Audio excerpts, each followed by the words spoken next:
Time now for the Power Panel. Matt Gorman, former communications director for the House Republicans campaign arm, Leslie Marshall, radio show host, and Fox News contributor. Matt, Leslie, welcome to the program. Thanks so much. Matt, first of all, your reaction to General Milley seeming to do a flip-flop. I mean, he's curious to know about white rage and all of that, but now he's saying, no, we're not going to concentrate on that after all in the military.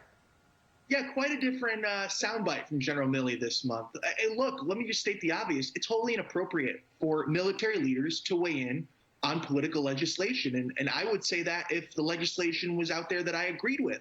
Look, we elect political leaders to weigh in on political legislation. There are plenty of countries all around the world where military leaders set and weigh in on policy. And look, you know, there's a lot of Democrats and a lot in the media who cried all about the breaking of norms during the Trump years. And yet they're silent, or they were silent, on this. You want breaking of norms? This was a perfect example right here. Leslie, as I come to you, I want to look at this in kind of a different way. So you heard that military families, from Lucas Tomlinson, our correspondent, were contacting military retirees like Representative Waltz down in Florida and others, and saying, look, this isn't right. But you've also got parents complaining about CRT in schools, and it's not just critical race theory that's concerning those parents, particularly in California, according to the Jerusalem Post. That state is trying to make ethnic studies that teach anti-Semitic curriculum a high school graduation requirement. They write this in the Post, the Jerusalem Post. Their curriculum was written by the Liberated Ethnic Studies Model Curriculum Institute, which is a for-profit organization. It referred to Israel as an apartheid state and claimed it violates international law.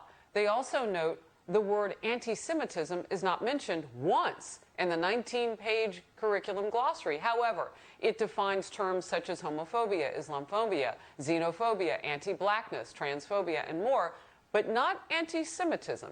Leslie, your thoughts?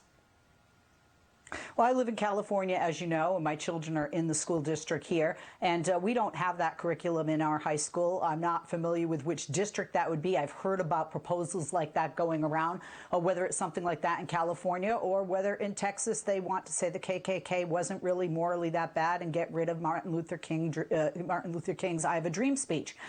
These are problematic, and certainly parents should weigh in. When it comes to the military, however, I think it's terrible that we're politicizing the military. We have the greatest military in the world. They can walk and chew gum at the same time. I don't think that it hurts them to learn and be more read and educated, whether it's in regard to sexual harassment or diversity training, because what they want to do is increase morale and unit cohesion in our military, which only makes our military stronger. And I don't think General Milley backpedaled at all in what he said. I think he said it's a long, serious conversation, and we don't have the time to have it right here in the soundbite.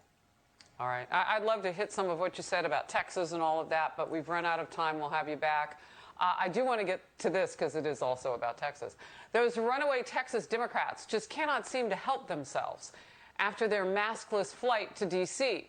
Texas House member Donna Howard tweeted this while sharing a post on the American Academy of Pediatrics' updated guidance for schools. She wrote, "We need to follow the science here. Texas needs to change course and allow for universal mask wearing to prevent spread of the highly contagious Delta variant, especially as children under the age of 12 cannot get vaccinated yet."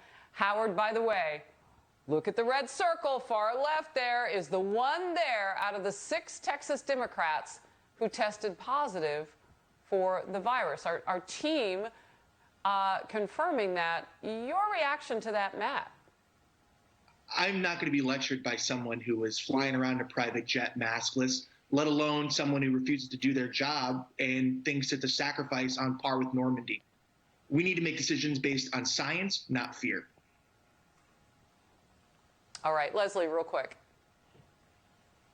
I agree we need to make decisions based on science. The state legislator is not going to have anything to do with universal decisions. That would be federal. Each state has its own government, obviously. And quite frankly, Harris, as you know, I think true leaders lead by example. They should have worn masks. And sadly, some of them are sick, but they've sickened others. And that's not forgivable. Yeah, it's hypocrisy. That's what they're calling it. Good to see you both. Thank you so much. We had some breaking news, so we cut it short this session, but I'll bring you back.